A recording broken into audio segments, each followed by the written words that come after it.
అందరూ ఒకసారి బైబిల్ తెరిచినట్లయితే విలాప వాక్యాలను 1వ అధ్యాయం 1వ వచనం ఎవరైనా చదవండి. జనభరితమైన పట్టణము ఎట్లు ఏకాకి అయి ప్రాంతమాయను అది విధవరాలి వంటి రాయను.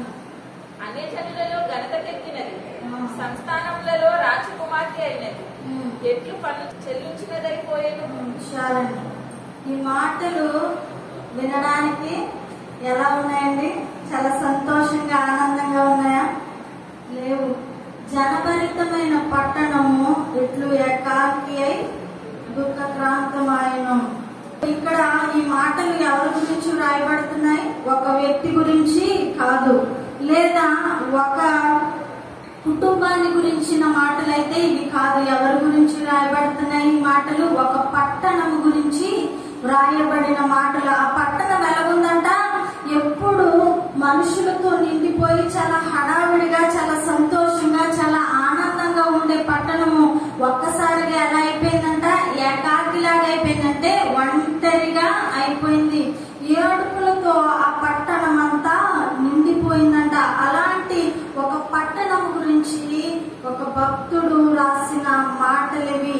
యెరూషలేము పట్టణం గురించి ఇర్మియా ప్రవక్త చాలా బాధతో రాస్తున్న మాటలివి. యెరూషలేము పట్టణము పాడైపోయినప్పుడు బబులోను రాజు యెరూషలేము పట్టణం మీదకి దండెత్తి వచ్చి యెరూషలేము పట్టణాన్ని కూల్చేసి తగలబెట్టేసినప్పుడు ఇర్మియా ప్రవక్త అంట ఎక్కడో దూరంగా కూర్చొని ఆ యెరూషలేము పట్టణానికి జరుగుతున్న ఆ అనర్థాలన్నింటినీ చూసి తన హృదయంలో నొచ్చుకొని బాధతో రాసిన గ్రంథం ఇది. విలాప వాక్యాల గ్రంథము. చాలా వేదనతో, కన్నీటితో ఈ గ్రంథాన్ని రాశాడు. ఎందుకో తెలుసా? దేవుడు అనేక పర్యాయాలు యూదా వారితో ఇర్మియా ద్వారానే చాలా సందర్భాల్లో మాట్లాడాడు. మీరు చేసే పని బాగోలేదు, మీ ప్రవర్తన మంచిగా లేదు, మీరు సరి చేసుకోవాలి, తిరిగి దేవుని వైపుకు చూడాలని అనేక మంది ప్రవక్తలతో దేవుడు మాట్లాడించాడు. అందులో ఒక ప్రవక్త ఇర్మియా ప్రవక్త కూడా. ఇర్మియా ప్రవక్తని దేవుడు చాలా చిన్న వయసులోనే ఎన్నుకుని ఏర్పాటు చేసుకుని తన ప్రజల కొరకు ఆయన మాటలను చెప్పే వ్యక్తిగా దేవుడు ఉంచాడు. కన్నీటితో ప్రార్థన చేయగల అనుభవం ఉన్న వ్యక్తి ఇర్మియా ప్రవక్తగా మనం ఇర్మియా గ్రంథంలో చూస్తాము. అలాంటి ప్రవక్త యెరూషలేము పట్టణాన్ని చూసి ఎంతో వేదన చెందుతున్నాడంట. ఇప్పుడు యెరూషలేము పట్టణానికి సహాయం చేసేవారెవరు లేరు. యెరూషలేము పట్టణాన్ని బాగు చేసేవారెవరు లేరు. యెరూషలేము పట్టణాన్ని ఆ చెరలో నుంచి విడిపించేవారెవరు లేరు. ఎవరైతే యెరూషలేము రాజులు గాని, యెరూషలేము ప్రజలు గాని ఎవరినైతే నమ్ముకొని వారికి సహాయం చేస్తారో అని అనుకున్నారో వారే దూరంగా వెళ్లిపోయిన పరిస్థితులు. వాళ్ళ కష్టకాలంలో ఉన్నప్పుడు, శ్రమల్లో ఉన్నప్పుడు వారికి దూరంగా జరిగిపోయి వారికి సహాయం చేయని స్థితిలోనికి వాళ్ళు వెళ్ళిపోయారు. ఎవరి సహాయం వారికి అందట్లేదు. అందుకని ఇర్మియా ప్రవక్త అంటున్నాడు కదా, ఏకాకిగా మిగిలిపోయావు నువ్వని ఆ పట్టణం గురించి బాధపడుతున్నాడు. ఒకప్పుడు ఎలా ఉందంట? అన్యజనులందరూ చూసి, యూదా వారిని చూసి, అంటే యెరూషలేము పట్టణాన్ని చూసి, అయ్యో దేవుని కలిగిన ప్రజలు వారు, దేవుని సంపాదించుకున్న ప్రజలు వారే అని అన్యజనులందరూ చెప్పుకునేవారంట. చాలా మంచి ఘనత అన్యజనుల్లో యెరూషలేము పట్టణానికి ఉంది. అలాంటి యెరూషలేము పట్టణము ఇప్పుడు ఎవరి చేతిలోనికి వెళ్ళిపోయింది? శత్రువుల చేతిలోనికి వెళ్ళిపోయింది. ఎందుకంటే దేవుణ్ణి వారు పక్కన పెట్టేశారు. వారి జీవితాల్లో దేవుడు లేడు. యెరూషలేము పట్టణంలో అయితే దేవుని మందిరం ఉంది కానీ మనుషుల్లో దేవుడు లేడు. వారి హృదయాల్లో దేవుణ్ణి ఉంచుకోవడానికి వారు చాలా కష్టపడిన సందర్భాలు మనం చూస్తాం. ఇంకో మాట ఏమంటున్నాడు? సంస్థానములలో రాజకుమార్తె అనేది అనేక రాజ్యాల్లో పొగడబడింది. రాజకుమార్తె లాంటి వైభవము యెరూషలేము పట్టణానికి ఉండేది. ఎందుకంటే యెరూషలేములో దేవుని ఆలయం ఉంది. ఎవరు దేవుని ఆరాధించాలన్నా యెరూషలేము వచ్చేవారు. ప్రజలందరూ యెరూషలేము పట్టణ వీధుల్లో ఎప్పుడు చాలా సందడిగా తిరుగుతుండేవారు. అలాంటి యెరూషలేము పట్టణము ఇప్పుడు నగరులలో వీధుల్లో పిల్లలు గాని పెద్దలు గాని ఎవరు లేరు. అంత శూన్యంగా నిర్మానుష్యముగా అయిపోయింది. ఎందుకంటే ఆ ప్రజలందరినీ శత్రువులు వారి దేశాలకు బానిసలుగా తీసుకెళ్లిపోయారు. ఇర్మియా ప్రవక్త విలాప వాక్యాల గ్రంథం రాసే సమయానికి యెరూషలేము ఏమైపోయిందంట, వేరే రాజులకు పన్ను చెల్లించేది కంటే ఇంకో రాజుల క్రింద ఉండాల్సిన పరిస్థితి యెరూషలేము పట్టణానికి వచ్చేసింది. ఎందుకంటే మీరు చూసినట్లయితే రాజుల 2వ గ్రంథం 16వ అధ్యాయంలో ఆ మాటలన్నింటినీ మీరు చూస్తారు. ఆహాజు యోధా రాజ్యాన్ని పరిపాలించేటప్పుడు ఏం జరిగిందంటే సిరియా రాజు అలాగే ఇజ్రాయేల్ రాజు ఇద్దరు కూడా ఆహాజు మీదకి యోధా రాజ్యం మీదకి యుద్ధానికి వస్తున్నప్పుడు ఆయన భయపడిపోయి చాలా కంగారు పడిపోయి నేను ఎవరి దగ్గర నుంచి సహాయం తీసుకోవాలి, నా సహాయం ఎవరి దగ్గర నుంచి వస్తుంది, నేను వీరి బాధ నుంచి ఎలా తప్పించుకోవాలని అటు తిరుగులాడుతున్నప్పుడు దేవుడు ఆహాజుని చూశాడు, లేదా యోధా ప్రజలందరినీ చూశాడు. వారున్న కష్టాన్ని దేవుడు గుర్తించి యెషయా ప్రవక్తతో ఒక వర్తమానం పంపిస్తాడు. ఎవరికి? ఆహాజు రాజుకి. ఏమనంటే నీవైతే భయపడద్దు, నీ హృదయాన్ని అవియనివ్వద్దు అని ఉంటుంది యెషయా గ్రంథం 7వ అధ్యాయంలో. మీరు ఆ మాటలు చూస్తారు. యెషయా గ్రంథంలో చూసినప్పుడు ఆ మాటలు మీకు కనబడతాయి. నీ హృదయాన్ని నీవు అవియనివ్వద్దు. నీవు ఆ రాజుని చూసి లేదా రెజీను అనే రాజుని పేకా అనే రాజుని ఇద్దరిని చూసి నువ్వు అసలు భయపడద్దు. ఎందుకంటే నీకు నేను సహాయం చేయబోతున్నాను. అందరూ ఒకసారి దేవునికి స్తోత్రం చెప్దాం. హల్లెలూయా. నీకు నేను సహాయం చేయబోతున్నాను కాబట్టి నువ్వు అధైర్యపడాల్సిన అవసరత ఏమీ లేదు అని చెప్పాడు. కానీ ఆహాజు రాజు అంటే యూదా రాజు దేవుని మాట మీద నమ్మకం ఉంచలేకపోయాడు. ఎందుకంటే ఒక పక్క వాళ్ళు వారి మీదకి దండెత్తి వచ్చేస్తున్నారు, కానీ యెరూషలేము పట్టణాన్ని ఏమీ చెయ్యలేకపోయారు అనే మాటలు రాజుల 2వ గ్రంథంలో మీరు చూస్తారు 16వ అధ్యాయంలో. అలాగనే యెషయా గ్రంథం 7వ అధ్యాయంలో కూడా మీరు చూస్తారు. అయినప్పటికీ ఆయనకి ఎందుకో తెలియని కంగారు, భయము. ఎందుకంటే దేవుని మాటను ఆయన నమ్మలేదు. ఎవరు? ఆహాజు రాజు. అందుకనే అదే యెషయా గ్రంథం 7వ అధ్యాయంలో దేవుడు ఇంకొక మాట కూడా అంటాడు, మీరు నమ్మకపోతే స్థిరపరచబడకయుందురు అనే మాట మీరు 7వ అధ్యాయంలో చూస్తారు. యెషయా గ్రంథము 7వ అధ్యాయంలో 9వ వచనంలో ఒకసారి చదవనమ్మా. ఆఖరి లైను, మీరు నమ్మకుండినడలా మీరు స్థిరపడకయుందురు. దేవుడు ముందుగానే చెప్తున్నాడు, మీరు నన్ను నమ్మితే స్థిరపరచబడతారు, మీరు నమ్మితే కట్టబడతారు, కానీ మీరు నమ్మకపోతే స్థిరపరచబడరు అని చెప్తున్నాడు. ఒక పక్క మీరు భయపడద్దు అని చెప్తున్నాడు, ఇంకొక పక్క మీరు నన్ను నమ్మితే స్థిరపరచబడతారని చెప్తున్నాడు. కానీ ఈ ఆహాజు రాజు దేవుని మాటను నమ్మలేకపోయాడు. నమ్మలేక ఏం చేశాడో తెలుసా? ఈ మాటలు ఎక్కడి నుంచి నేను చెప్పే మాటలు ఒకవేళ మీరు బైబిల్ గ్రంథంలో చూడకపోవచ్చు. ఏం చేశాడో తెలుసా? అష్షూరు రాజు సహాయం కోసం వెళ్ళాడు. నా మీదకి ఇశ్రాయేలు రాజు సిరియా రాజు దండెత్తి వస్తున్నారు కాబట్టి నన్ను నీవే కాపాడాలి, నాకు నీవే సహాయం చేయాలి, వారి చేతిలో నుంచి నీవే నన్ను విడిపించాలని అష్షూరు రాజు దగ్గరికి వెళ్ళాడంట. అసలు దేవుడేమో నేను సహాయం చేస్తాను, నిన్ను నేను విడిపిస్తాను, వారి చేతిలో నుంచి నేను నిన్ను తప్పిస్తానని దేవుడు వారికి మాటిస్తుంటే నన్ను నమ్మండి, నేను చెప్పే మాట మీరు వినండి, లేదా నేను మీకు ఈ కార్యాన్ని చేయగలను అనడానికి మీకు ఏదైనా సూచన కావాలేమో అడగండి అని దేవుడు ప్రాధేయపడి చెప్తా ఉంటే ఆహాజు రాజు మనుషులను నమ్మి అష్షూరు రాజు బలాన్ని చూసుకొని ఏం చేస్తున్నాడు? అష్షూరు రాజు దగ్గరికి వెళ్ళి నీవు నాకు సహాయం చేస్తావా అని అడుగుతున్నారు. మనుషుల సహాయం ఎలా ఉంటదండి? చాలా సందర్భాల్లో మనుషుల సహాయము కండిషన్లతో కూడుకున్నదై ఉంటది.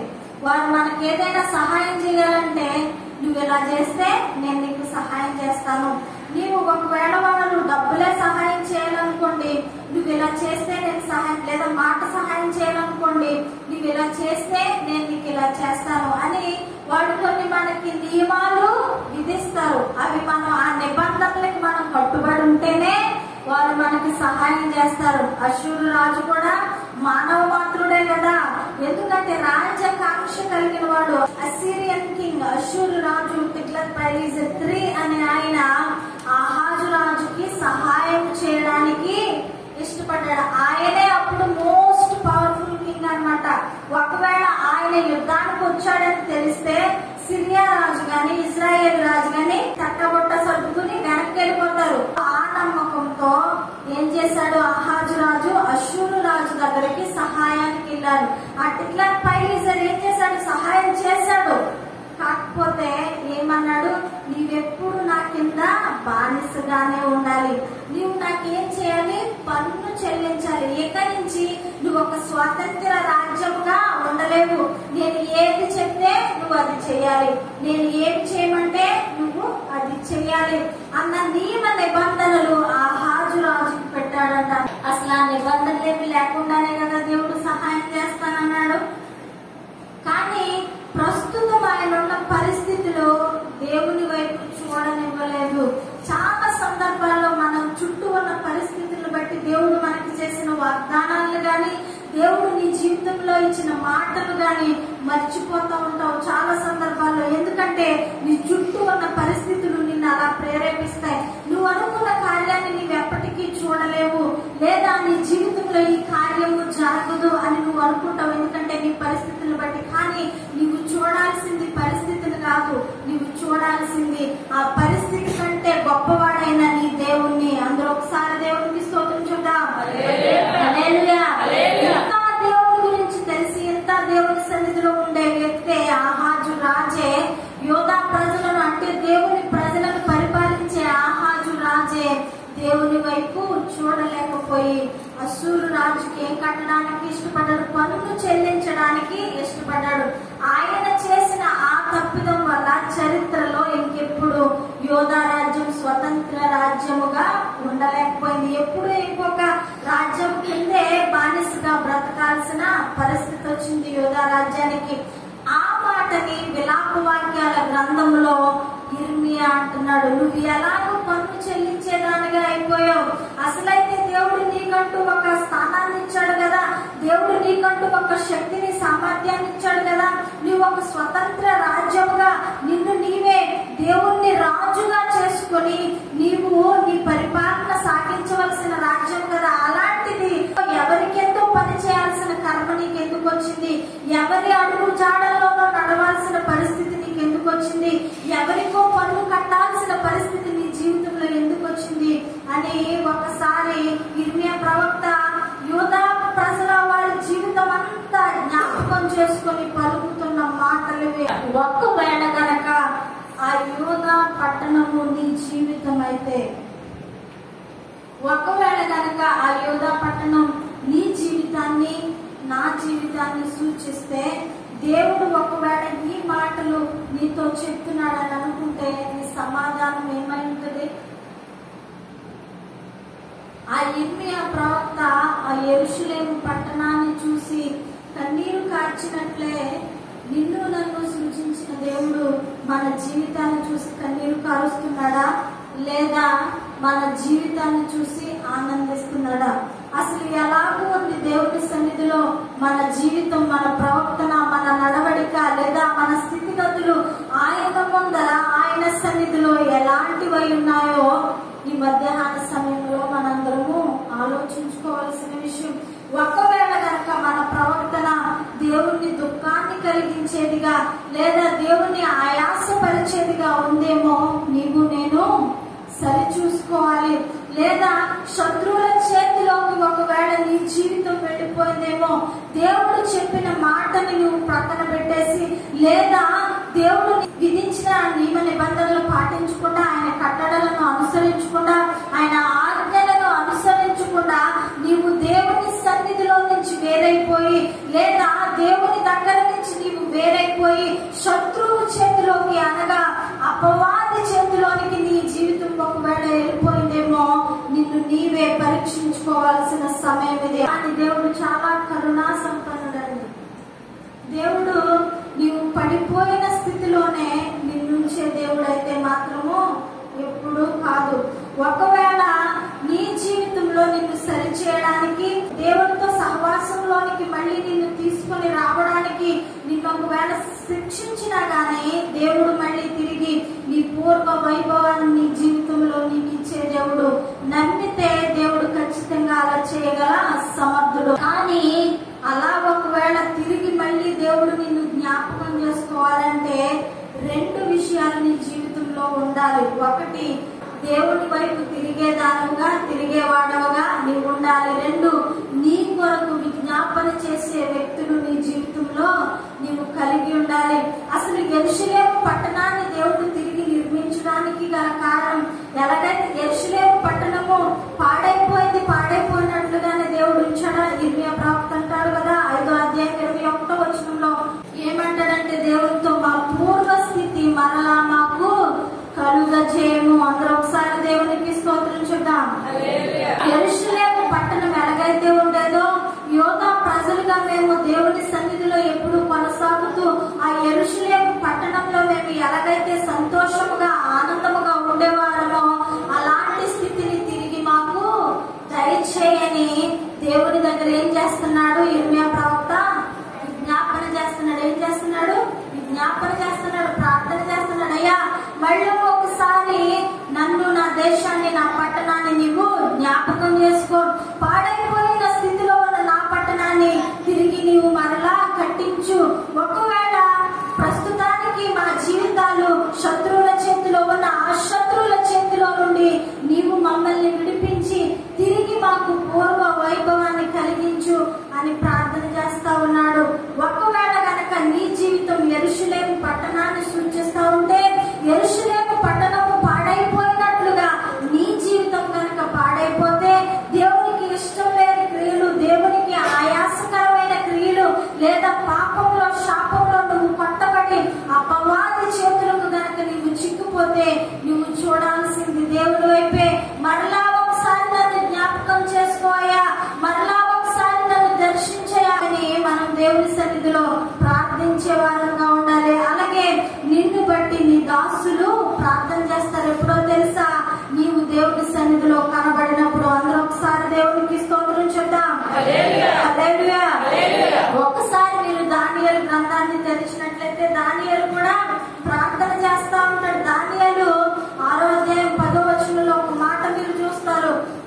ప్రార్థన చేయడానికి వీలు లేదని రాజు శాసనము తీసుకొచ్చినప్పుడు కూడా దానియేలు ఏం చేస్తున్నాడంట? ప్రార్థన చేస్తున్నాడంట. దానియేలు ముమ్మారు తన గదిలోనికి వెళ్లి యెరూషలేము తట్టు ఉన్న కిటికీలు తెరిచి ప్రార్థన చేసేవాడంట. ఆయనకి ఏమన్నా మధ్యలోకి తెరిచేవాడండి? యెరూషలేము వైపు ఉన్న కిటికీలు ఆయనకేమన్నా ఊసిపోక తెరిచేవాడా? లేదా పిచ్చోడై యెరూషలేము వైపు ఉన్న కిటికీలు తెరిచి ప్రార్థన చేసేవాడా? అసలు దానియేలు యెరూషలేము తట్టు తిరిగి అటువైపు ఉన్న కిటికీలు తెరిచి ఎందుకు ప్రార్థించేవాడో తెలుసా? అయ్యా, నీవు మాకు వాగ్దానం చేసావు, ఎప్పటికైనా యెరూషలేము నీవు తిరిగి కడతానని వాగ్దానం చేసావు.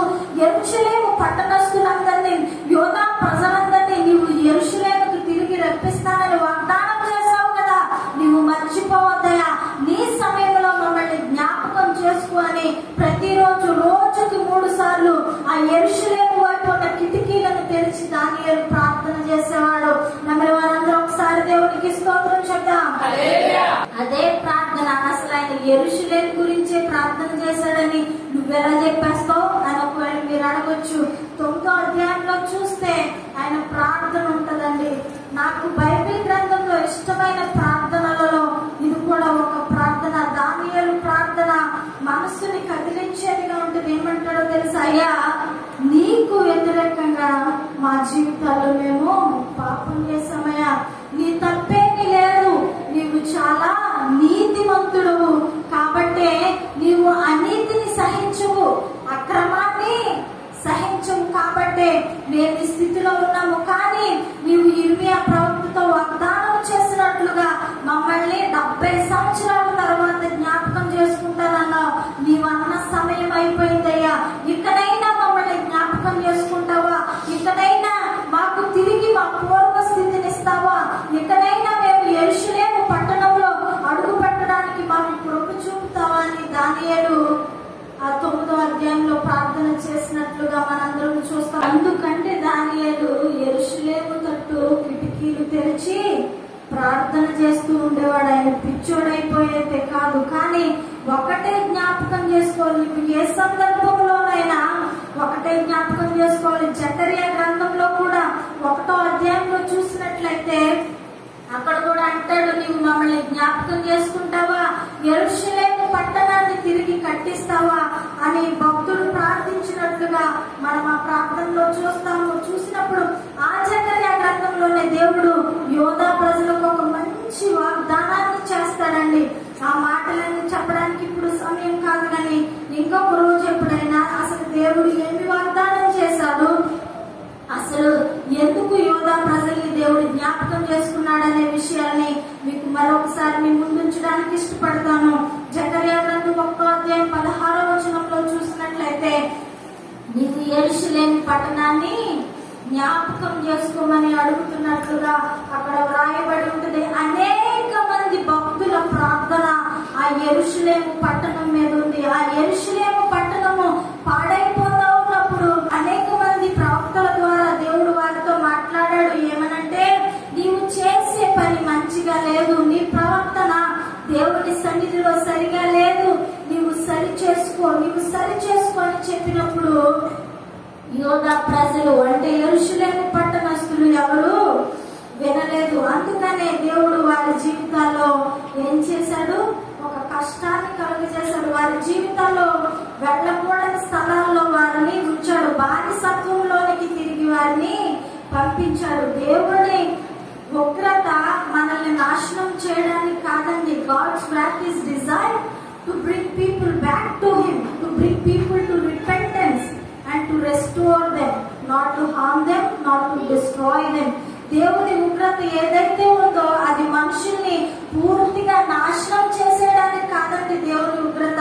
దేవుని ఉగ్రత ఎందుకో తెలుసా, తిరిగి ప్రజల్ని ఆయన వైపు తిప్పుకోవడానికి, తిరిగి ప్రజలకు పశ్చాత్తాప హృదయము కలుగు చేయడానికి, తిరిగి ప్రజలను వారి పూర్వ స్థితికి తీసుకొచ్చి వారిని స్థిరపరిచి బలపరచడానికి, దేవుని సన్నిధిలో వారిని స్థిరపరచడానికి మాత్రమే దేవుని ఉగ్రత.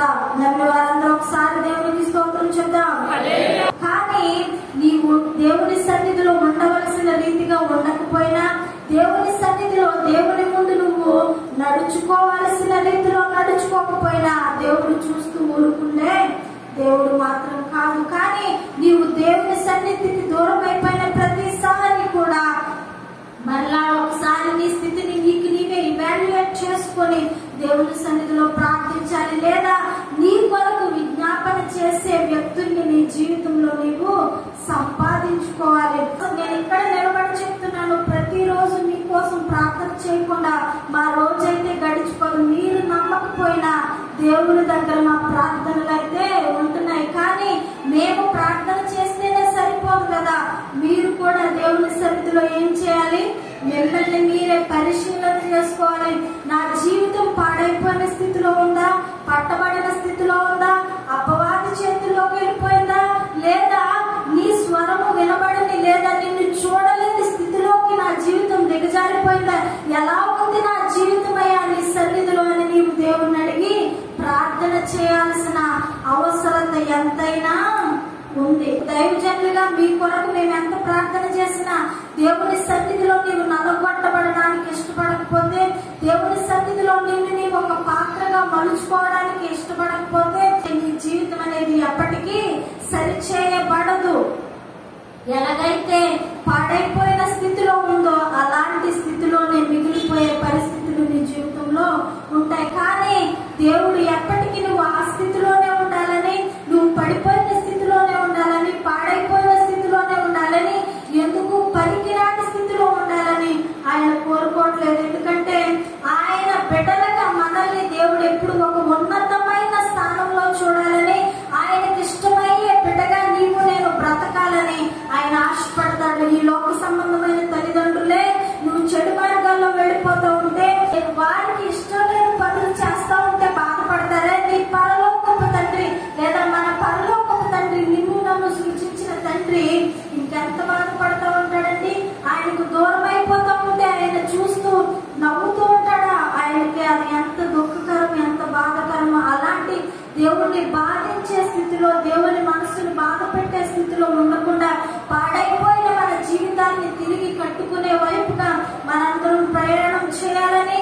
వారిగా పరిశుద్ధాత్మ దేవుడు మనందరినీ దీవించాలని ఆశపడుతూ ఈ కొద్ది మాటలు దేవుడు దీవించును గాక. ఆమేన్.